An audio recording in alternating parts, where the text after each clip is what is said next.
Écoutez-nous, écoutez-nous, nous disent les arbres. Écoutez-nous, écoutez-nous, nous disent les oiseaux.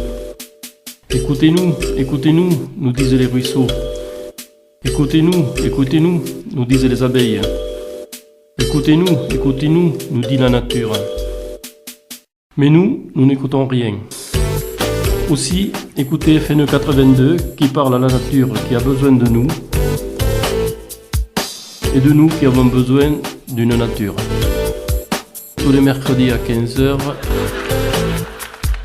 rediffusion le vendredi à 19h sur Radio Asso.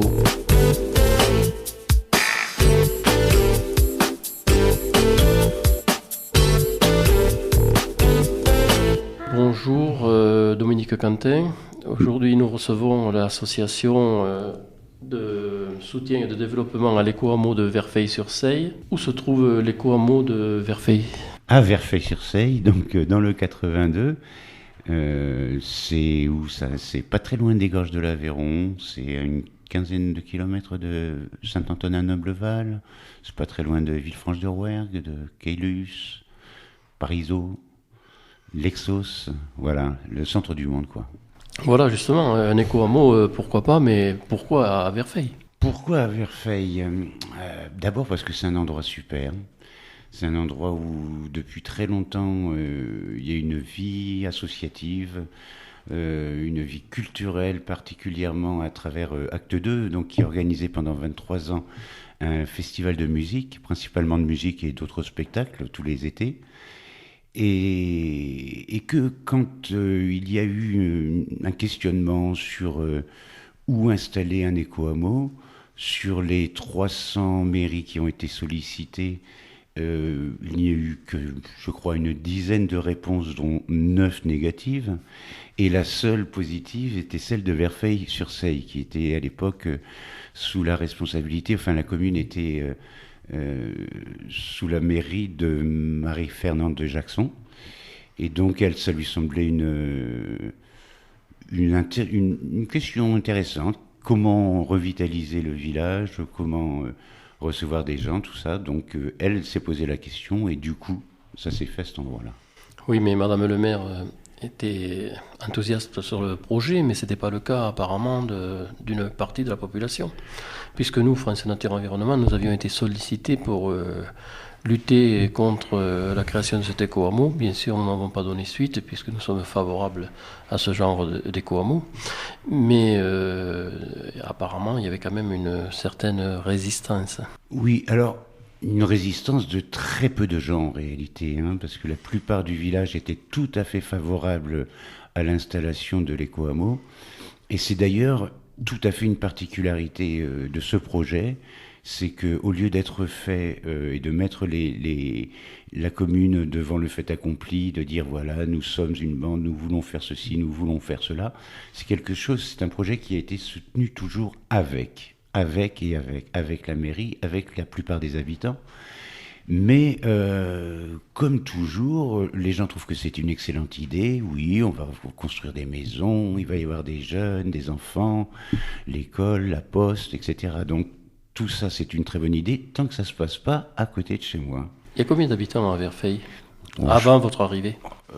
C'est compliqué parce que depuis, il y a beaucoup de gens qui sont installés à nouveau, mais je pense qu'on a environ de 300 votants. Donc d'une population très vieillissante. L'école a fermé il y a déjà longtemps. Les enfants vont à l'école à Varin, qui est à 5 km. La poste est ouverte par intermittence. Et la population était de toute façon très très vieillissante. Pour celles qui habitent de façon permanente à Verfeil, parce qu'il y a beaucoup de maisons qui sont aussi des maisons inhabitées, des maisons de famille ou des maisons qui sont occupées que l'été, voire pas du tout. Une grande quantité de ces maisons. C'est un endroit où il n'y a pas énormément de travail, particulièrement depuis que la cimenterie de Lexos a fermé. Donc c'était un bassin d'emploi quand même important où il y avait eu toute une population qui pouvait vivre là et travailler dans le coin, qui maintenant n'est plus là. Donc oui, c'était une petite population et surtout très vieillissante. Alors Monsieur Quentin, vous présidez cette association et Quel est le but d'un éco-hameau? Qu'est-ce que c'est que ça apporte de plus par rapport à un hameau classique? Ou qu'est-ce que c'est que ça apporte en moins? En moins, qu'est-ce qu'il pourrait y avoir en moins? La question, je me l'ai déjà posée. Tiens, quel est le moins? Moi, je vais vous dire les plus, bien sûr. D'abord, c'est revitaliser le village de façon importante. C'est pas seulement une maison qui s'installe de temps en temps. Là, c'est quand même 10 foyers qui vont s'installer. Et donc tout ce que ça suppose de vitalité dans le village. Et la différence avec l'installation de différents habitants quand c'est morcelé, c'est que d'abord l'impact sur la nature est tout à fait moindre et tout à fait contrôlé, que ce soit la notion de voirie entre les maisons ou que ce soit l'impact au niveau de l'épuration, etc. Donc c'est tout à fait dans l'état d'esprit de l'urbanisme actuel d'éviter le mitage et de concentrer l'habitat de façon à ce qu'il soit le plus cohérent possible et le moins énergivore possible. Et donc pour ce faire, vous avez choisi quel genre d'énergie, quel genre de flux en général? Alors on n'est pas super révolutionnaire, hein. On essaye de faire au mieux d'après nos capacités et d'après notre réflexion. C'est-à-dire que actuellement on a des maisons qui sont donc de construction ossature bois, paille et enduit principalement terre, voire un peu de chaux, des bardages également. Donc on a une démarche tout à fait écologique du point de vue des matériaux engagés, de l'énergie que ça suppose aussi de mettre tous ces matériaux en place. À savoir qu'on fait attention à l'énergie grise qui est utilisée par exemple pour les transports et pour la fabrication de certains matériaux. Là, avec la paille, la terre, on est dans des matériaux tout à fait locaux. C'est pareil, le bois est d'origine locale, géré correctement et non pas de provenance douteuse. Du point de vue éthique et du point de vue de la biosourcée. Ensuite, du point de vue des énergies, la première énergie, c'est celle qu'on n'utilise pas, à mon avis. Donc là où on essaye d'être déjà très très bon, c'est en ne gâchant pas l'énergie. Ensuite, nous avons pour la plupart des chauffe-eau solaires. Donc ça, déjà, ça économise pas mal sur l'électricité des chauffe-eau. Nous ne sommes pas encore autonomes du point de vue photovoltaïque, mais nous avons un projet avec Enersite peut-être de pouvoir imaginer d'installer sur la halle commune, plusieurs capteurs pour faire du photovoltaïque. Donc ça, ce serait dans un futur qui serait peut-être assez proche, la halle existant déjà. Donc ce sera dans la deuxième tranche de travaux qui est prévue sur la halle. Ensuite, il y a l'utilisation de l'eau, bien sûr, aussi. Il n'y a pas que les énergies, il y a l'eau également. Nous sommes tous en toilettes sèches et nous avons mis en place pour absolument tous les terrains, toutes les maisons, une phytoépuration. Vous pouvez nous dire comment ça fonctionne, les toilettes sèches? Alors, les toilettes sèches, ça fonctionne avec un contenant qui a de la sueur dans lequel on peut faire ses besoins. On remet de la sueur et ensuite on le verse dans un compost. Ce qui fait qu'au lieu d'utiliser des quantités d'eau et a fortiori de l'eau potable pour les toilettes, on arrive à des consommations d'eau extrêmement basses, sachant que on fait aussi de la récupération d'eau de nos eaux de toiture qui permettent déjà de servir pour la plupart des usages de la maison, domestique, un peu d'arrosage autour de la maison, etc. Donc moi mon but ce serait d'arriver à disons peut-être 15-20 litres par jour, ça me suffit amplement. Je pense même qu'actuellement je consomme moins, je suis sur le cause, j'ai pas de douche, ça m'empêche pas d'être propre et je dois être à 10 litres par jour, quoi. Donc ça fait partie de mes préoccupations, d'arroser le jardin que avec de l'eau qui tombe et non pas de l'eau que je vais pomper par le système. Voilà. Dimanche 5 juin 2016, vous organisez, après votre assemblée générale, vous organisez une journée porte ouverte avec repas tirés du sac ou du panier et la visite des maisons. Quel est l'intérêt pour vous d'organiser des portes ouvertes et quel est l'intérêt pour nous de venir vous rencontrer? Alors l'intérêt pour nous, c'est de nous enrichir de toutes les bonnes volontés, tous les gens qui veulent venir nous rencontrer. Et je sais qu'il y a beaucoup de questionnements. Les gens se posent la question de savoir ce que c'est qu'une maison bois paille terre. Où est-ce qu'on met la paille? Ça sert à quoi la terre? Est-ce que c'est solide? Est-ce que c'est...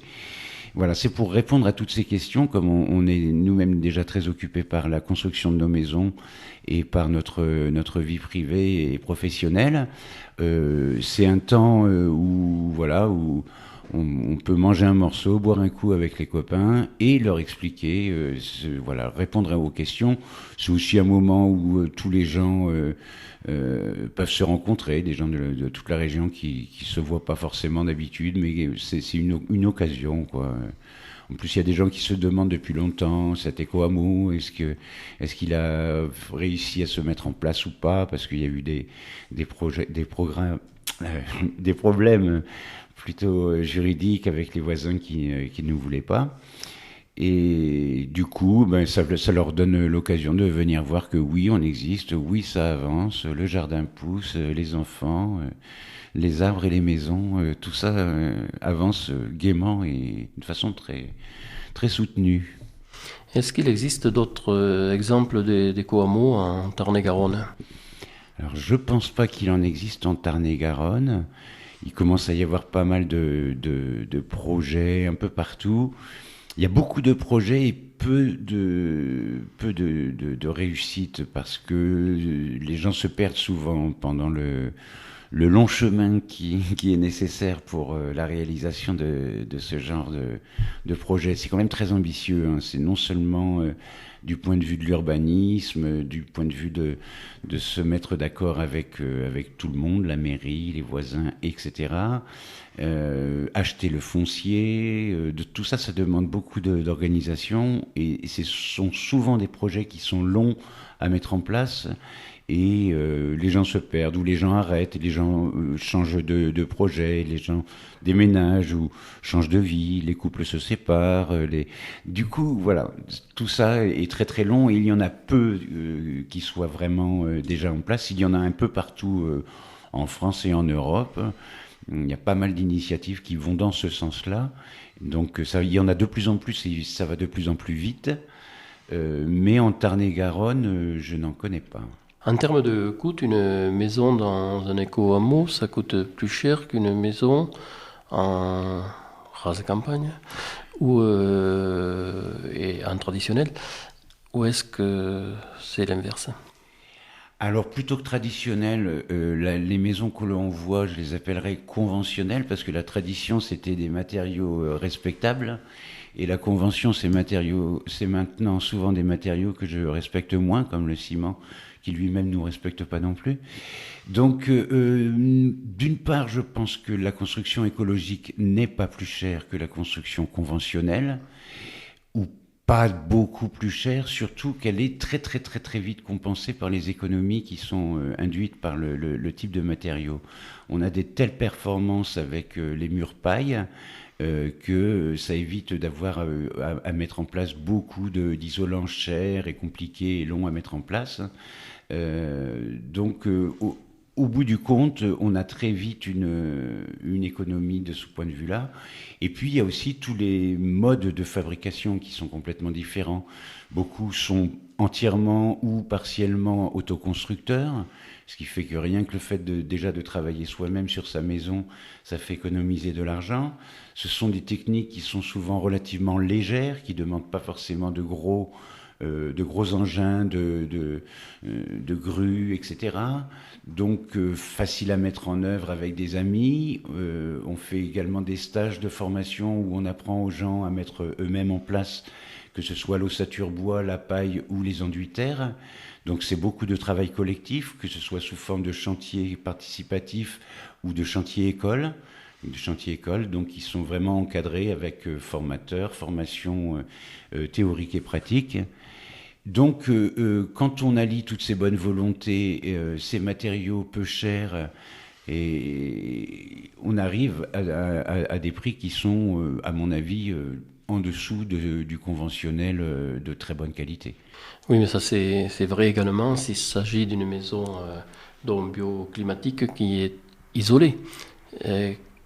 En quoi est-il intéressant d'être groupé en hameaux, sauf bien sûr lutter contre le mitage? L'avantage, c'est l'oignon, parce que l'oignon fait la force. Hein. Donc le fait qu'on puisse compter les uns sur les autres, ne serait-ce que pour les réseaux,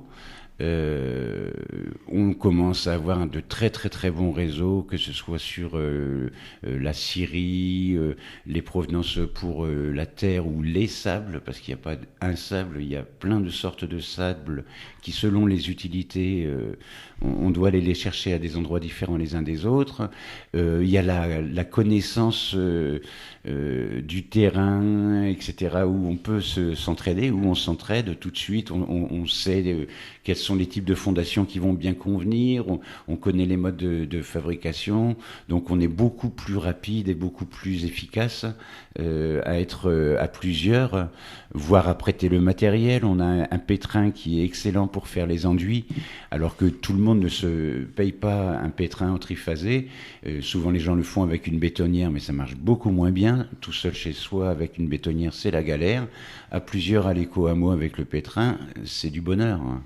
Donc ça va beaucoup plus vite, c'est moins cher et plus efficace. On a l'expertise aussi, les formateurs, Stéphane Guterres qui est formateur en mise en paille, en maison paille et terre. Voilà, on a des gens sur qui on peut s'appuyer pour gagner du temps et de l'efficacité. Qui dit hameau dit espace commun, normalement, dans des zones que vous utilisez collectivement. Qu'est-ce que vous avez comme lieu commun? Alors en fait, le terrain lui-même fait pas loin de 3 hectares, donc il est en pente douce, 10% exposé au sud, et on utilise la partie centrale, l'hectare du centre, pour l'habitat, autour d'une rue piétonne. Donc on a une allée piétonne centrale, et de part et d'autre, au nord et au sud de celle-ci, 2 rangées de maisons. Ce sont des terrains privatifs de 800 mètres carrés. Et au-delà de ça, nous avons les 2 autres hectares, au nord et au sud, qui sont en commun, ainsi qu'à l'entrée, les parkings et la halle. Nous avons construit une halle de 100 mètres carrés, qui pour l'instant est un hangar fermé sur 2 côtés, qui sert pour entreposer les matériaux d'atelier également, ainsi que de réfectoire, et qui dans l'avenir sera fermé et servira de maison pour tous et d'hébergement. Donc ça c'est pour ce que nous avons en commun, c'est 2 hectares principalement et la halle commune. Et quels sont vos liens avec le village ancien?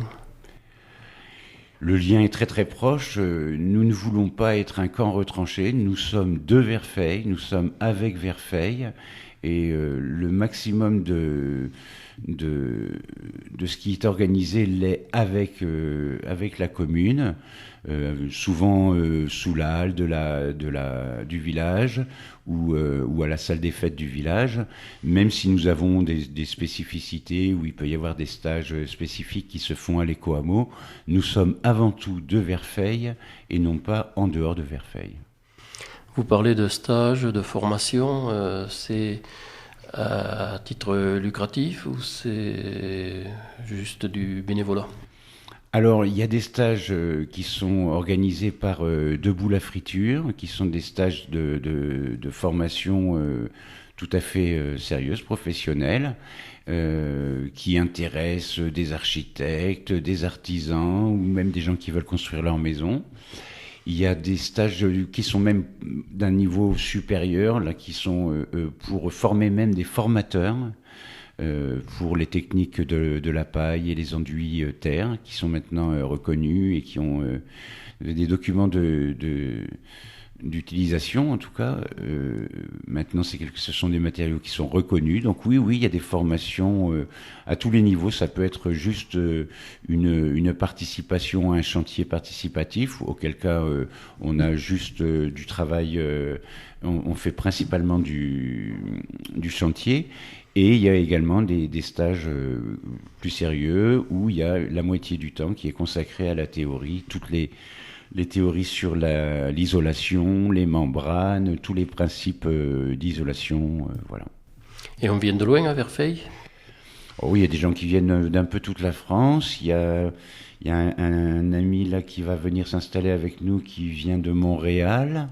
Il y a des gens qui se sont installés qui viennent de Lisbonne.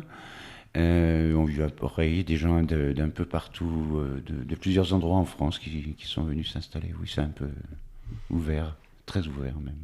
Donc votre éco-hameau a démarré il y a à peu près 3 ans, réellement, si je comprends bien.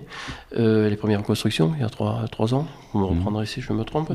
Vous êtes à combien de maisons créées actuellement et combien il vous reste de possibilités? Alors pour l'instant, il y a donc 4 foyers qui sont installés.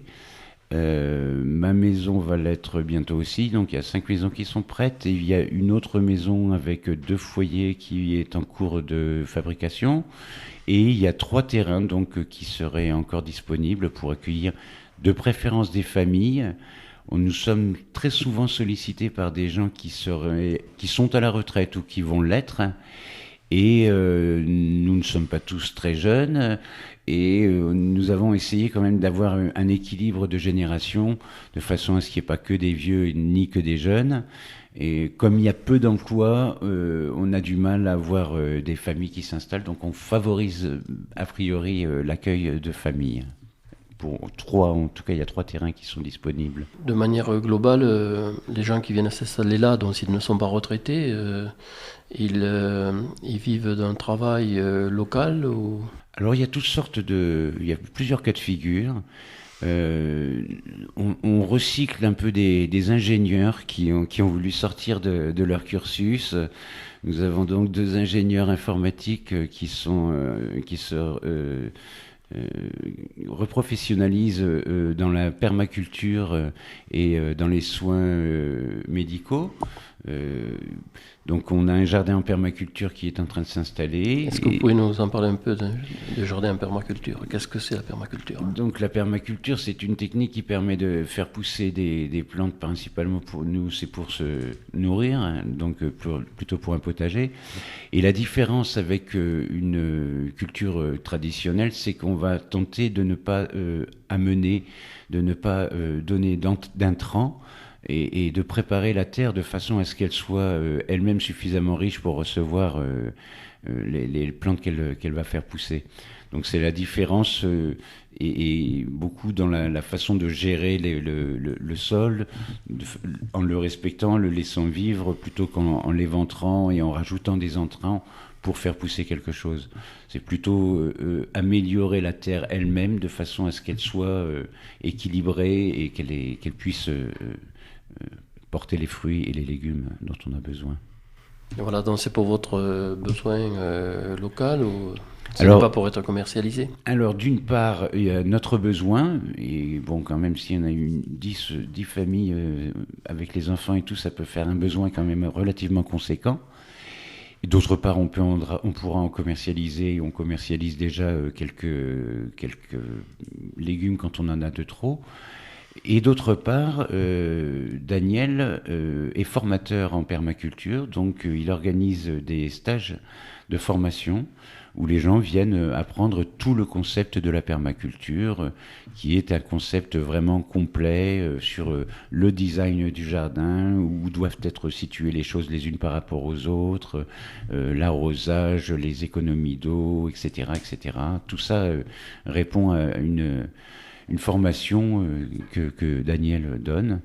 Et pour les autres métiers, Sandra travaille à la crèche de Keilus, Alice est à la retraite, moi je restaure des sculptures asiatiques anciennes, donc je peux travailler à la maison. Nous avons une traductrice qui travaille par internet. Voilà. Nous avons Stéphane qui est formateur, donc lui qui se déplace un peu dans la région, un peu partout pour donner ses formations. Voilà, donc tous les types d'emplois sont possibles, mais ça demande quand même une certaine autonomie. Il y a peu, le bassin d'emploi est peu développé. Et si un auditeur veut vous rencontrer, comment s'y prend-il?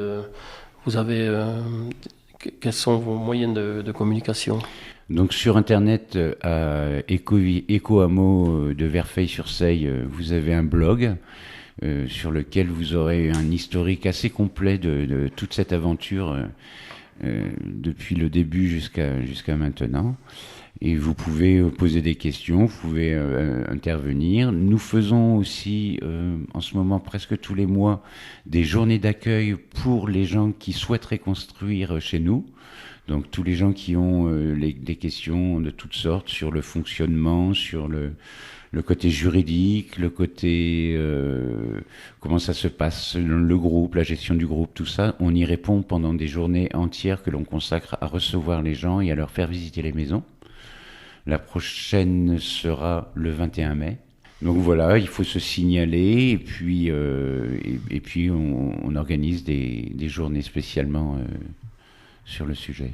Je pense que l'éco-hameau, c'est non seulement une façon d'habiter écologique, c'est une façon de se rapprocher de nos envies de nature et de nos besoins, mais c'est également un questionnement sur comment vivre ensemble, que ce soit avec son voisin derrière le grillage ou que ce soit avec les gens avec qui on a besoin de partager, on a envie de partager.